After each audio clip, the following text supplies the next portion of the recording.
ውድ የአሃዱ ቤተሰቦች ኢትዮጵያ በርካታ የጦር መኮንኖችን አስተምራ ለታላላቅ ደረጃ ብታበቃቸውም በልዩ ልዩ ወቅቶች በሚነሱ የሰላም መደፍረሶች ጦርነቶችና ግጭቶች አማካኝነት ደግሞ በዘላቂነት ሀገራቸውን ሊያገለግሉ አልቻሉም።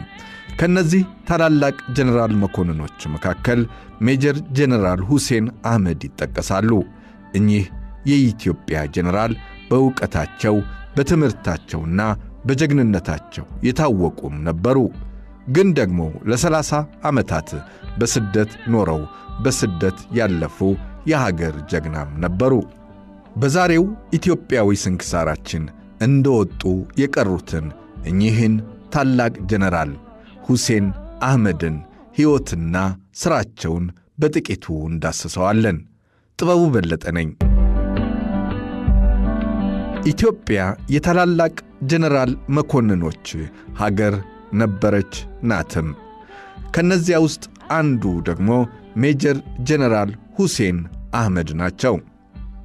ሜጀር ጀነራል ሁሴን አህመድ በቀድሞው አጠራር ወሎ ጠቅላይ ግዛት ደሴ ዙሪያ ከድጆ ውስጥ ምጣን ጎራ በተባለች መንደር የካቲት 21 ቀን 1930 ዓመተ ምህረት እንደተወለዱ ታሪካቸው ይናገራል።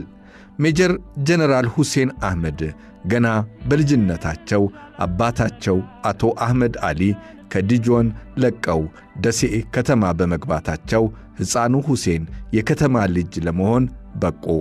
ደሴ እንደገቡ የፊደል ትምህርታቸውን ጨርሰው ማንበብ እንዳጠናቀቁ አባታቸው ያስኳላ ወይም ዘመናዊ ትምህርት እንዲማሩም አደረጓቸው።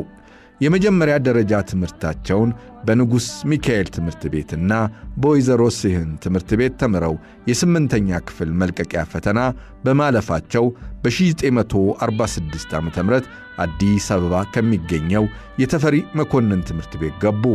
በወቅቱ ተፈሪ መኮንን ከየጠቅላይ ግዛቱ ወይም ክፍለ ሀገሩ ጎበዝ ተማሪዎችን ሰብስበው ያስተምሩ ነበረ። ተማሪው ሁሴን የሁለተኛ ደረጃ ትምህርት ማጠናቀቂያ ዓመት ላይ ወይም በ1949 ዓመተ ምህረት ተማሪዎች አመጽ በማስነሳታቸው በአመጹ ተጠርጥሬ ወደ ሐረር መድኃኔዓለም ሁለተኛ ደረጃ ትምህርት ቤት ተዛውሬ እንድጨርስ ሆንኩ ይላሉ። ተማሪው ሁሴን የሁለተኛ ደረጃ ትምህርት መልቀቂያ ፈተና በማለፍ በወርሃ መስከረም 1950 ዓመተ ምህረት ኢትዮ ስዊድን ሕንፃ ኮሌጅ በመባል ከሚታወቀው ኮሌጅ በመግባት ትምህርታቸውንም መከታተል ጀመሩ። በዚያው ዓመት የመጀመሪያው መንፈቅ ዓመት መገባደጃ ላይ በሀገሪቱ ላይ አዲስ ነገር ተከሰተ።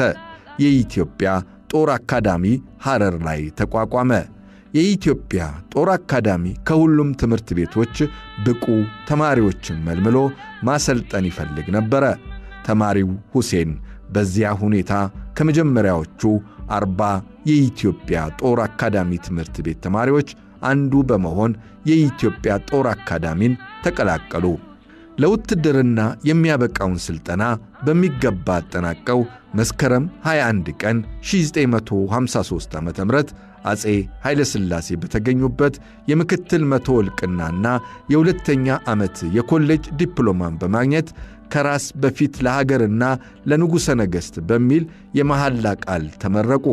በጥቅምት ወር 1953 ዓ.ም በሆለታ ገነት ጦር ትምህርት ቤት በአሰልጣኝነት የተመደቡት ሁሴን አህመድ ከ3 ዓመታት ሥራ በኋላ ጀምረውት የነበረውን የ2 ዓመት ኮሌጅ ትምህርት ለመቀጠል አዲስ አበባ ኮሌጅ በመግባት በሕዝብ አስተዳደር ዘርፍ በቢኤ ዲግሪ መመረቅም ችለዋል።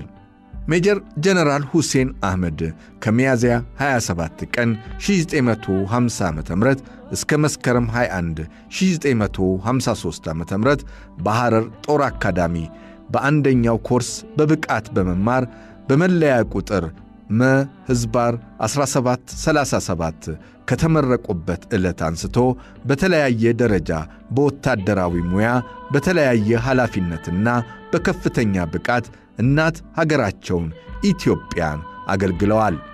በሆለታ ገነት ጦር ትምህርት ቤት መደበኛ ወታደራዊ ሙያ ማስተማርና የአመራር ሥራ በመጀመር እስከ 1967 ዓ.ም በአዲስ አበባ ከተማ በልዩ ልዩ ኃላፊነትም ቆይተዋል።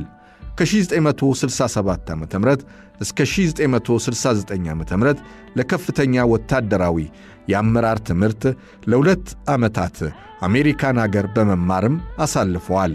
ከ1969 ዓ.ም ጀምሮ እስከ ግንቦት 15 ቀን 1983 ዓ.ም ድረስ ለ14 ተከታታይ ዓመታት በቀድሞው ኤርትራ ክፍለ ሀገር አያሌ ቦታዎች ለእናት ሀገር ኢትዮጵያ አንድነትና ሕልውና መከበር ለሰንደቅ ዓላማዋ ክብር እንደ ወታደር ተዋግተዋል።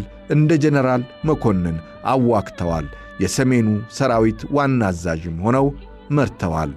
በዓለም አቀፍ መድረክ ላይ በህንድና ፓኪስታን አወዛጋቢው የካሽሚር ግዛት ኢትዮጵያን በመወከል በገለልተኝነትና በሚዛናዊነት የተባበሩት መንግስታት ሰላም አስከባሪ ጦር ልዑክ አባል ሆነው ከመስከረም 1958 ዓ.ም ጀምሮ ለ6 ወር በቀዳማዊ ኃይለ ሥላሴ መልካም ፈቃድ በወጣትነት ዘመናቸው በመስመራዊ መኮንንነት በማገልገል የኢትዮጵያን ስምና ክብር ከፍ ማድረግ የቻሉ ምርጥ ፋና ወጊ ወታደራዊ መኮንንም እንደነበሩ ታሪካቸው ይናገራል። ከግንቦት 8 1981 ዓ.ም መፈንቅለ መንግሥት ሙከራ በኋላ እስከ ግንቦት 15 1983 ዓ.ም ድረስ የሁለተኛው አብዮታዊ ሰራዊት ዋና አዛዥ ሆነው እናት አገራቸውን ኢትዮጵያንና ሕዝባቸውን በታማኝነት እንዳገለገሉም ታሪካቸው ይናገራል። በመጨረሻም የሁኔታዎች መበላሸትን ተከትሎ በሄሊኮፕተር ሳውዲ አረቢያ በማቅናት ከዚያም ወደ አሜሪካ በመሄድ ለብዙ ዓመታት በስደት በኖሩባት አሜሪካ ሞት አይቀርምና ሕይወታቸው አልፎ ከሚያልፈው ዓለም ወደማያልፈው ዓለም መሄዳቸውም እንደዚሁ ታሪካቸው ላይ ተጽፎ ይገኛል። እንዲህ አይነት ኢትዮጵያ እንዲህ አይነት ብዙ የተማሩ ብዙ ለሀገራቸው የሰሩ ልጆቿን በመሰብሰብና ለሀገራቸው እድገት ስልጣኔና እንደዚሁም ወደፊት መገስገስ አስተዋጽኦ ቢያደርጉ መልካም ነው እንላለን። ሜጀር ጀነራል ሁሴን አህመድ በብዙ የጀግንነት ውሎ በብዙ የጦር ሜዳዎች ላይ ውለው ሀገራቸው ኢትዮጵያን ማገልገላቸው ይነገራል። ይሁን እንጂ እንዲህ አይነት ታላላቅ ሰዎች ደግሞ ሕይወታቸው በስደት ሲጠናቀቅ እንደሚያሳዝንም ብዙዎች ይናገራሉ። አሃዱ ሬዲዮና ቴሌቪዥንም ለሜጀር ጀነራል ሁሴን አህመድ ቤተሰቦች፣ ወዳጅ ጓደኞች መጽናናትን ይስጥ ይላል። ፈጣሪም ኢትዮጵያንና ሕዝቦቿን አብዝቶ ይጠብቅልን።